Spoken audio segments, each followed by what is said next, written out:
It was here at this community laundromat in Edgewood where a spat between two women who were doing domestic chores quickly erupted in domestic violence. Two women at odds over one man and $20. Their paths would cross here at the laundry room at the Windsor Valley Community Center just after noon on Sunday, where a fight ensued. At one point, one of the ladies pulled out a knife. Harford County Sheriff Jeffrey Gaylor says a woman later identified as 23-year-old Kyla Brianna Denise Royster raised the stakes when she armed herself with a knife.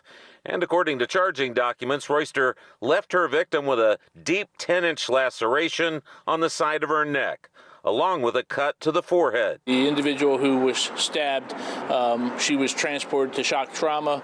A 31-year-old female from the area was transported to shock trauma by Joplin Magnolia Fire Company with lacerations to the neck and face. It appears the male they had been fighting over also sustained injuries when he tried to intercede.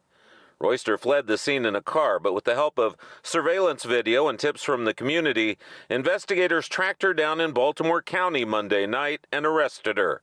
They've also recovered the knife used in the attack on the woman, who has since made a remarkable recovery. We're thankful that what looked like very serious injuries, and they are, indeed life-threatening injuries at the outset, that individual, she's going to be okay. Royster is now being held and faces a series of charges, including second-degree attempted murder and first-degree assault. All right, what about the man in the middle? We think he's going to cooperate in all of this? Donald Schweitzer, your quick take on what you think about the man in the middle of this love triangle. Yeah, it's a man torn between two lovers, without a doubt. You know, and is he going to cooperate?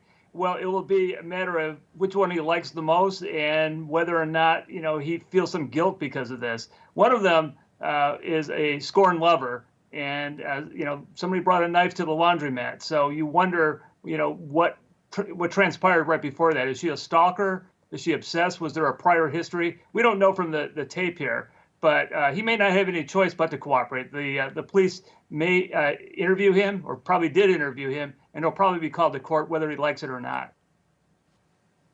Dr. Darren Porcher, final word on this one tonight. What do you think about the man in the middle? Hey, he's in a very precarious situation. But when we look at investigations of this magnitude, there's somewhat of a three-legged stool. The first leg of the stool is the acquisition of the appropriate personnel to be dispatched to the scene. That would be an investigative component or patrol unit. The second leg of the stool is the acquisition of physical evidence, meaning material evidence or statements as it relates to what was in place at the scene. And the third leg to the stool is effectively getting that information to a district attorney for the prosecution to ensure that this person is brought to justice. It's apparent that this female was brought to justice. She will be charged, and the average person is photographed or videotaped 100 to 200 times a day. So we're always captured on video when we're in public. So this is just another byproduct of technological innovations that have amounted to a successful person being arrested, and now we can move forward. He's the man in the middle. He's in a tough spot. He has to make a decision. But fortunately, law enforcement stepped up to the plate.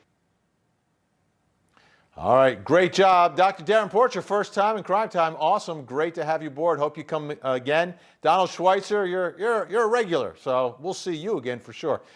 Thanks so much, guys. Appreciate your insight. Thanks, Vinny. Thanks for having us.